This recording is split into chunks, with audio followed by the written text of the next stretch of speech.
আজকের ভিডিওতে আমি তোমাদের ক্লাস 7-এর কোষে দেখি 4-এর অঙ্কগুলো করে দেখাবো। এর আগে একটি ভিডিওতে আমি তোমাদের পূর্ণ সংখ্যার যোগ বিয়োগ গুণ ভাগ সম্বন্ধে ধারণা দিয়েছিলাম। তোমরা আমার চ্যানেলে গিয়ে এই ভিডিওটি দেখে নিতে পারো। কোষে দেখি 4-এ প্রথমেই রয়েছে মনে মনে হিসাব করি। এখানে 10 গুণিত 4 গুণ রয়েছে প্রথমটা, তাহলে -10 আর 4 গুণ করলে হবে -40। মাইনাস আর প্লাস, 10-এর আগে মাইনাস আছে, 4-এর আগে প্লাস আছে, তার মানে কিছু নাই মানে প্লাস থাকে, তার মানে হচ্ছে মাইনাস আর প্লাস গুণ করলে মাইনাস হয়, আর 10 আর 4 গুণ করলে 40 হয়।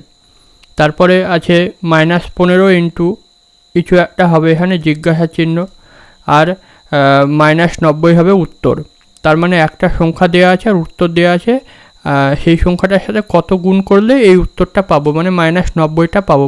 -15-র সঙ্গে কত গুণ করলে আমরা জানি 6 15 90, তাহলে -15 গুণিত 6 সমান -90। এখানে 15 আর 6 গুণ করে 90 হলো, আর মাইনাস আর প্লাস দুটো গুণ করে হয় -90 হয়। তোমরা এইগুলো মনে রাখতে হবে তোমাদেরকে। Minus into plus equal to minus, plus into minus equal to minus, minus into minus equal to plus, আর plus into plus equal to plus. তাহলে দুটো আলাদা চিহ্ন থাকলে, যদি একটা মাইনাস আর একটা প্লাস থাকে তাহলে সবসময় গুণ করলে মাইনাস হবে, আর দুটো একই চিহ্ন থাকলে, যদি দুটোই মাইনাস থাকে বা দুটোই প্লাস থাকে তাহলে প্লাস চিহ্ন হবে। এগুলো তোমাদের মনে রাখতে হবে। এরপরে দেখো তারপরের অঙ্কটা 25-এর সঙ্গে কত গুণ করলে 125 হবে। আমরা জানি 25-এর সঙ্গে 5 গুণ করলে 125 হয়, তাহলে অবশ্যই এখানে 5 হবে, কিন্তু যেহেতু মাইনাস আছে তাহলে -5 হবে, কারণ এখানে 25-এর আগে প্লাস আছে, তাহলে এখানে মাইনাস চিহ্ন আনতে গেলে অবশ্যই এখানে একটা মাইনাস চিহ্ন লাগবে, না হলে দুটো অপোজিট সাইন না হলে আমার এখানে মাইনাস আমি পাবো না, তাহলে দুটো উল্টো সাইন আমার দরকার, দুটো উল্টো চিহ্ন আমার দরকার। তারপরে হচ্ছে -16 কত গুণ করলে 96 হবে। -16-র সঙ্গে -6 গুণ করলে 96 হবে, কারণ দেখো এখানে চিহ্ন প্লাস আছে আর এখানে মাইনাস চিহ্ন আছে, তাহলে দুটো একই চিহ্ন না হলে, দুটি একই চিহ্নের গুণ না হলে কিন্তু প্লাস হবে না। তাহলে এখানে যেহেতু মাইনাস আছে এখানেও মাইনাস আসতেই হবে, তবেই এখানে প্লাস চিহ্ন আমি পাবো।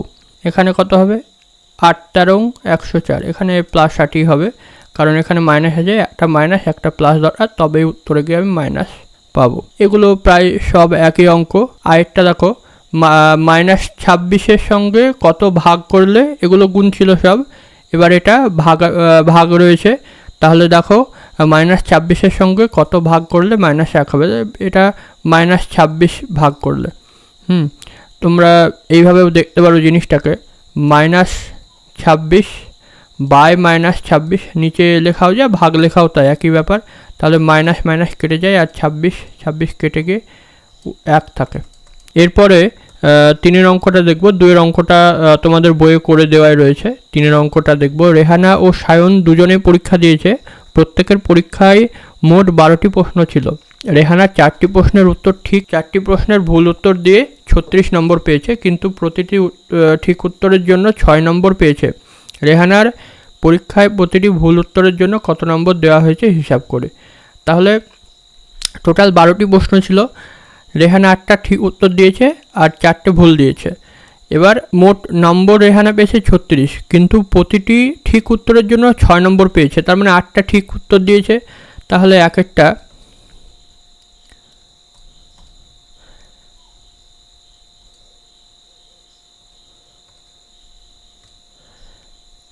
একটা রেহানা 8টি প্রশ্নের উত্তর প্রত্যেকটি 6 নম্বর করে পেয়েছে, তাহলে ঠিক উত্তরের জন্য পাচ্ছে কত, ঠিক উত্তরের জন্য পাই কত পাই 8 গুণিত 6 48 পাচ্ছে, প্লাস 48। এবার হচ্ছে 4টি ভুল প্রশ্নের উত্তর 4টি প্রশ্নের উত্তর ভুল দিয়ে 36 নম্বর পেয়েছে। তার মানে এখানে মোট কত নম্বর কমে যাচ্ছে? পেয়েছে অ্যাকচুয়ালি ওর এই ঠিক উত্তরের জন্য সে পেয়েছে 48, কিন্তু 36 অ্যাকচুয়াল নম্বর। তাহলে কত কমে যাচ্ছে? 48 মাইনাস 36, নাম্বার কমছে হচ্ছে 12 নম্বর কমে যাচ্ছে। এই 12 নম্বর কমছে, এই 12 নম্বরটা কটা প্রশ্নের জন্য কমছে? 4টে প্রশ্নের জন্য। 4টে ভুল উত্তর দিয়েছে, তাহলে 4টের জন্য। প্রতিটি প্রশ্নের জন্য কত কমছে? 3 নম্বর কমে যাচ্ছে। তাহলে প্রতিটি ভুল উত্তরের জন্য ওর কমছে 12 ডিভাইড বাই 4 ইকুয়াল টু 3। এই যে 3টা, এটা হচ্ছে মাইনাস। 3টে প্রতিটি প্রশ্নের জন্য কত নাম্বার? তার মানে -3। প্রত্যেকটা প্রশ্নের জন্য 3 কমছে মানে -3, 3 বিয়োগ হচ্ছে। তাহলে আমরা যদি উত্তর লিখতে হয় তাহলে লিখবো যে প্রতিটি ভুল উত্তরের জন্য সে -3 করে নম্বর পেয়েছে। এরপরে হচ্ছে সায়ন 6টি প্রশ্নের ঠিক উত্তর এবং 6টি প্রশ্নের ভুল উত্তর দিয়ে মোট কত নম্বর পেয়েছে। তাহলে সায়নের ক্ষেত্রে এই হবে 6টা প্রশ্নের ঠিক উত্তর, প্রত্যেকটার জন্য 6 নম্বর পায়। তাহলে ঠিকের জন্য নম্বর পাচ্ছে, ঠিক উত্তরের জন্য নম্বর পাচ্ছে 6 গুণিত 6 36। আর ভুলের জন্য কত নম্বর? টোটাল 6টা কোশ্চেন, আর 6টা কোশ্চেনে কত করে পাচ্ছে? -3 করে পাচ্ছে। তাহলে -3 করে পেলে 3 6 18 -18। তাহলে অ্যাকচুয়াল নাম্বার কত হবে? 36 মাইনাস প্লাস -18। 36-এর সাথে কত যোগ করতে হবে? -18 যোগ করতে হবে, কারণ -18 সে ভুলের জন্য পেয়েছে। তাহলে টোটাল নম্বর কত হবে? 36, এই মাইনাস আর এই প্লাস গুণ করলে হবে -18 সমান 18। ব্র্যাকেটের এর ভেতরে এবং বাইরে সবসময় যখন ব্র্যাকেটের ভেতর থেকে বাইরের সংখ্যাটা আনবো, বাইরের যে সাইন আছে এবং ভেতরের যে সাইন আছে সেটা সবসময় কী হয়? গুণ হয়। তাহলে মাইনাস আর প্লাস গুণ করে এখানে আমি মাইনাস পেলাম, 36 থেকে 18 বাদ দিয়ে 18 নম্বর। তাহলে অ্যাকচুয়ালি সে 18 নম্বর পেয়েছে। এরপরে কোনো জায়গায় তাপমাত্রা 12 ডিগ্রি সি প্রতি ঘন্টায় সমান হারে তাপমাত্রা কমতে কমতে 8 ঘন্টা পরে সেখানটার তাপমাত্রা -4 হয়, সেখানে প্রতি ঘন্টায় কত ডিগ্রি তাপমাত্রা কমেছে হিসাব করি। তাহলে 12 ডিগ্রি সেন্টিগ্রেড হচ্ছে 12 ডিগ্রি সেন্টিগ্রেড থেকে -4 ডিগ্রি সেন্টিগ্রেড হয়ে গেছে। মোট তাপমাত্রা কমছে, তাপমাত্রা কমেছে, কতটা কমছে? 12 ডিগ্রি সি ছিল মাইনাস কত কমছে? কমে হয়ে যাচ্ছে -4 ডিগ্রি। এত ডিগ্রি সি টোটাল তাপমাত্রা কমছে। এখানে দুটো মাইনাস হলো, তার কারণ হচ্ছে ধরো কোনো জায়গায় তোমাকে বলা হলো তাপমাত্রা ছিল 50 ডিগ্রি সি, সেটা কমে গিয়ে হয়ে গেল 30 ডিগ্রি সি। তাহলে যদি বলা হয় যে কতটা ডিফারেন্স, কতটা কমলো তাপমাত্রা, তাহলে 50 মাইনাস 30, তাই তো, এত ডিগ্রি সি সমান 20 ডিগ্রি সি। তাহলে এখানে বিয়োগ করছি, টোটাল সংখ্যাটাকেই বিয়োগ করছি। এখানেও সেম জিনিস, যে এখানে এই -4টা একটাই সংখ্যা, তাহলে এই গোটা সংখ্যাটা, এই যে -4 সংখ্যা একটাই সংখ্যা, এই গোটা সংখ্যাটাই কিন্তু 12 থেকে বিয়োগ হবে। তাহলে টোটাল আমি এখানে 4 লিখলে সেটা কিন্তু এই পুরো সংখ্যাটাকে বলছে না। 12 আর 4, আগে আমি হিসাবটা করে নিই। 12 আর মাইনাস করে হবে +4, এত ডিগ্রি সি সমান 16 degree C. 16 degree C temperature drop হবে, 16 ডিগ্রি সি টেম্পারেচার কমবে। কীভাবে হচ্ছে? যদি স্কেলের সাহায্যে বোঝায় তাহলে হবে এখানে +4 +8 +12, এদিকেও লিখব -4 -8 -12, এরকম একটা স্কেল আছে। এগুলো সব ডিগ্রি সিতে আছে, হ্যাঁ, ডিগ্রি সেন্টিগ্রেডে আছে।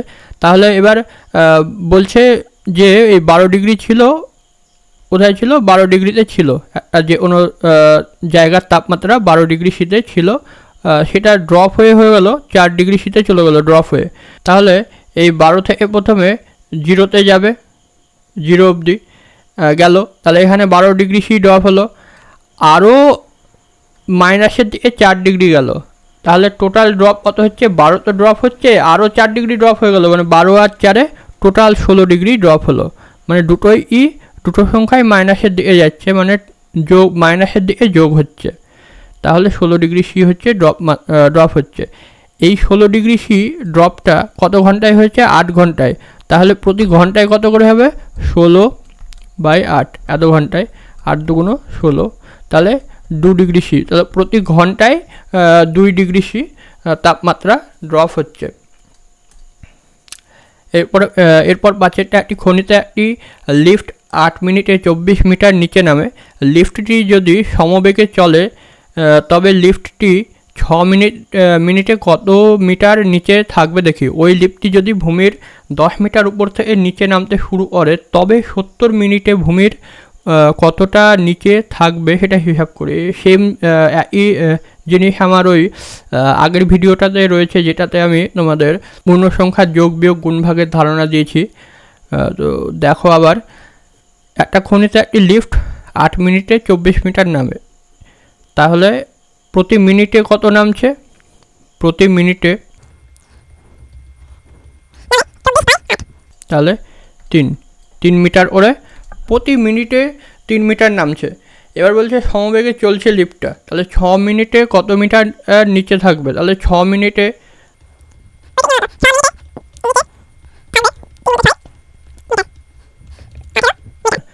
এবার আবার একটা কন্ডিশন দিয়েছে যে লিফটটা যদি 10 মিটার উপর থেকে নিচে নামতে শুরু করে তাহলে 70 মিনিটে ভূমির কতটা নিচে থাকবে। আগে আমরা বের করবো যে 70 মিনিটে কতটা নিচে যেতে পারে। তাহলে 70 মিনিটে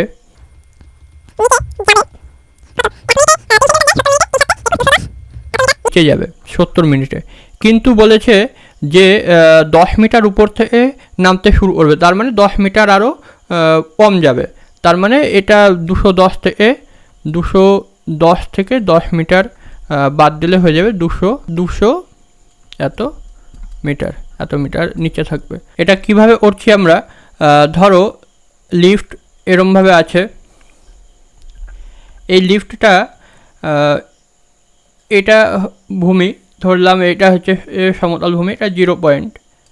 হ্যাঁ, এটার উপর দিকে উঠলাম মানে মাটি থেকে উপরে উঠছি, এর নিচের দিকে নামছি মানে এটা মাটি থেকে নিচের দিকে নামছি। তাহলে এবার এটা যদি 0 পয়েন্ট হয়, ধরলাম এখানে পয়েন্টটা হচ্ছে 210, এখানে একটা কোথাও পয়েন্ট আছে এটা 200, এটা হচ্ছে 190, এরমভাবে আছে। এখানেও আমি এটা ধরলাম 10, এটা 20, এরমভাবে ধরলাম। তাহলে এবার লিফটটা যদি এই 0 পয়েন্ট থেকে নামতে শুরু করে তাহলে 70 মিনিটে এত দূর পর্যন্ত পৌঁছে যাবে, কিন্তু যখনই 10 মিটার উপর থেকে শুরু করবে তখনই কিন্তু দেখা গেল 10 মিটার, এই 10 মিটার আরও উপরে হয়ে গেল। তার মানে এদিকে যদি 10 মিটার উপরে উঠে পড়ে তাহলে এদিকেও 10 মিটার উপরে উঠবে। তার মানে হচ্ছে এই 10 মিটার থেকে নামতে শুরু করলে এই লিফটটা এই 200 মিটারে এসে থেমে যাবে। সেই কারণেই আমরা এই 10 মিটারটা করলাম, এখানে বাদ দিয়ে দিলাম। এরপর নিচের ফাঁকা ঘরগুলি পূরণ করি। 6টায় নিচের ফাঁকা ঘরগুলো পূরণ করতে হবে। সেম একই জিনিস একেরগুলোতেও ছিল। এটা দেখি, -16 বিভক্ত -2 প্লাস কত হলে -1 হবে? তাহলে -16 আর -2, -16 -2 যদি কাটাকাটি করি কত পাই? আমি 8 পাই। তাহলে এই দুটোকে আমি হিসাব করছি, এই দুটো হিসাব করে এই ভাগটা করে আমি 8 পেলাম উত্তরে। তাহলে এখানে হচ্ছে 8। এবার আমাকে হিসাব করতে হবে যে এই 8-এর সঙ্গে কত যোগ করলে আমি -1 পাবো। তাহলে 8-এর সাথে আমাকে -9 যোগ করতে হবে। কীভাবে করব? 8 যোগ -9, এটা যদি আমি করি তাহলে আমার হচ্ছে 8 মাইনাস আর প্লাস করে ই হবে -9। এবার ই হবে প্লাস আর মাইনাস দুটো আলাদা চিহ্ন থাকলে কী করতে হয়? বিয়োগ করতে হয়। বিয়োগ করলে আমি 1 পাবো। আর বিয়োগের নিয়ম হচ্ছে সবসময় বড়টার চিহ্ন বসে। বড়টা এখানে আছে 9 হচ্ছে বড় সংখ্যা, তাহলে বড় সংখ্যার চিহ্ন আছে মাইনাস, মানে মাইনাস হবে, তার মানে -9। এরকে তুমি আর একটাভাবে করতে পারো, সেটা হচ্ছে তুমি এখানে 8 পেয়েছো, ঠিক আছে, আর এখানে বক্স আছে, যারা এক্স ধরে সমাধান করা জানো তাদের আরও সুবিধা হবে অঙ্কটা করতে। এখানে যদি আমি এক্স লিখে দিই তাহলে এখানে এক্সটা থেকে গেল, এখানে +8 আছে, এই +8টাকে যদি আমি এই সমানের উল্টো দিকে নিয়ে যাই তাহলে এটা -8 হয়ে যায়, তাহলে প্লাস থেকে -8 হয়ে যাবে, আর -1 তো আগে থেকেই ছিল, তাহলে এক্সের মান কত হবে, -9 হবে। এক্স মানে হচ্ছে এই ফাঁকা স্থানের মান ধরে নিতে পারো।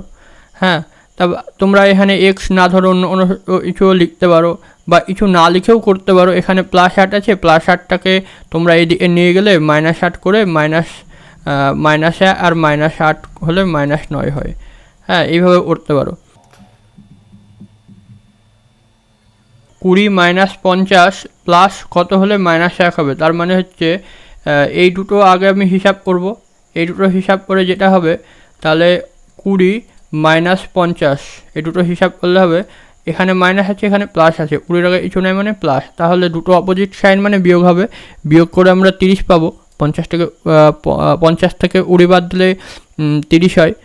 আর বড়টার চিহ্ন সবসময় বসে বিয়োগের সময়, তাহলে বড়টা মাইনাস আছে মানে -30।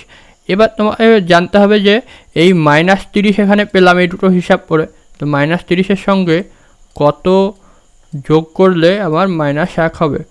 তাহলে এদিকে -1 আছে, এখানে -30 আছে, এখানে ফাঁকা জায়গাটা থাকলো আমার যেরম, এখানে কত হবে সেটা বের করতে হবে। তাহলে এবার এই -30টাকে সমানের উল্টো দিকে নিয়ে যাব। সমানের উল্টো দিকে যাওয়া মানে যে চিহ্ন থাকবে তার উল্টো চিহ্নটা হয়ে যাবে। তার মানে এখানে -30 ছিল, এখানে এদিকে গেলে হয়ে যাবে +30। তাহলে কী হবে, ফাঁকা জায়গায় এরকম থাকলো -1, -30টা এদিকে নিয়ে গেলে +30 হয়ে যাবে। তাহলে -30, তাহলে ফাঁকা জায়গাটার মান কত, ফাঁকা জায়গাটা সমান -30 +30 আর -1 কত হবে, 29, +29 হবে। প্লাস আর মাইনাস দুটো অপোজিট সাইন, তার মানে হচ্ছে বিয়োগ করলাম, আর বড়টার চিহ্ন হচ্ছে প্লাস ছিল, প্লাস বসালাম। আমি তোমাদের 7টা করে দেখাচ্ছি। প্রথমে কি আছে, ব্র্যাকেট বিভক্ত 4 - 2 = -7। তাহলে ব্র্যাকেট আছে, বিভক্ত 4 আছে, বিয়োগ 2 আছে, -2 আছে, তাহলে এটাকে আমি -7 -2টাকে আমি +2 করতে পারি। আচ্ছা, বিভক্ত 4 -7 আর +2 কত হবে, -5। এদিকে ভাগ আছে মানে এদিকে ই হয়ে যাবে, গুণ হয়ে যাবে। তাহলে -5 গুণ 4 = -20। ঠিক আছে, তাহলে এখানে কত বসাতে হবে, এই ব্র্যাকেটে -20 বসালে এই 7 মিলে যাবে। এখানে যদি তাহলে -20 হয় তাহলে কত হবে, -20 4 দিয়ে ভাগ করলে -5, -5 আর -2 -5 আর -2 হয় -7। তাহলে দেখো বাম দিক আর ডান দিক কী হয়ে যাচ্ছে, সমান হয়ে যাচ্ছে। তাহলে এখানে বসবে কত, -20, এখানে বসবে। প্রত্যেকটা অঙ্ক এইরকমভাবেই হবে, তোমরা এগুলো করবে। সাথে দুটি উদাহরণ দিয়ে দেখায় যে পূর্ণ সংখ্যার গুণ বিনিময় নিয়ম মেনে চলে, কিন্তু পূর্ণ সংখ্যার ভাগ বিনিময় নিয়ম মেনে চলে না। দুটো সংখ্যা নিয়ে নিব, -5 গুণিত 6, এটা যদি করি তাহলে কী হবে, 5 × 6 = 30 -30। আবার যদি স্থান বিনিময় করি সংখ্যাটার, আগে 6 লিখি দিয়ে -5 লিখি, তাও সেই -30ই হবে। তাহলে এক্ষেত্রে আমরা বলতে পারবো যে বিনিময় নিয়ম মেনে চলে গুণ। কিন্তু ভাগ যদি আমি -30 বিভক্ত 5 করি তাহলে হবে আমার 6, আর যদি 5 বিভক্ত -30 করি তাহলে আমার হবে 5 - 30, তাহলে কত হবে, -6 হবে। তাহলে এক্ষেত্রে আমরা বলতে পারবো যে গুণ বিনিময় নিয়ম মেনে চলছে আর ভাগ বিনিময় নিয়ম মেনে চলে না। এরপর দেখব দুটি উদাহরণ দিয়ে দেখায় যে পূর্ণ সংখ্যার গুণ বিচ্ছেদ নিয়ম মেনে চলে, কিন্তু পূর্ণ সংখ্যার ভাগ বিচ্ছেদ নিয়ম মেনে চলে না। দুটো সংখ্যা 12 গুণিত 6 72, আচ্ছা, এটাকে যদি বিচ্ছেদ নিয়মে ওড়ি তাহলে কী হবে, 12 গুণিত 4 প্লাস 2 6 এ ভেঙে নিলাম। তাহলে কত হবে, 12 গুণিত 4 মধ্যে যোগ চিহ্ন আছে, 12 গুণিত 2 48 যোগ 24 সমান সমান 72। এক্ষেত্রে বিনিময় নিয়ম মেনে চলছে, কারণ 12 গুণিত 6 করলেও যা হবে, আবার 12 গুণিত 4 যোগ 2 করলেও সে একই হচ্ছে 6 এ আমরা বিচ্ছেদ করে নিচ্ছি। তাহলে দুটোই হচ্ছে গুণের ক্ষেত্রে বিচ্ছেদ নিয়ম মেনে চলছে। আর ভাগের ক্ষেত্রে হবে 12 বিভক্ত 6 করলে হবে 2, 6 দুগুণে 12, কিন্তু 12 বিভক্ত 4 প্লাস 2 যদি করি, 6 এ যদি ভাঙি তাহলে কত হবে, 12 বিভক্ত 4 যোগ 12 বিভক্ত 2। তাহলে 12 এ 4 দিয়ে ভাগ করলে হবে 3, যোগ 12 এ 2 দিয়ে ভাগ করলে হবে 6, 6 আর 3 9। তাহলে এই ক্ষেত্রে উত্তর হওয়ার কথা 2, কিন্তু হলো কত, 9। তাহলে এটা ভুল, এই নিয়মটা ঠিক নয়। তাহলে হচ্ছে ভাগের ক্ষেত্রে বিচ্ছেদ নিয়ম মেনে চলছে না, কিন্তু গুণের ক্ষেত্রে বিচ্ছেদ নিয়ম মেনে চলছে। 9 নম্বর।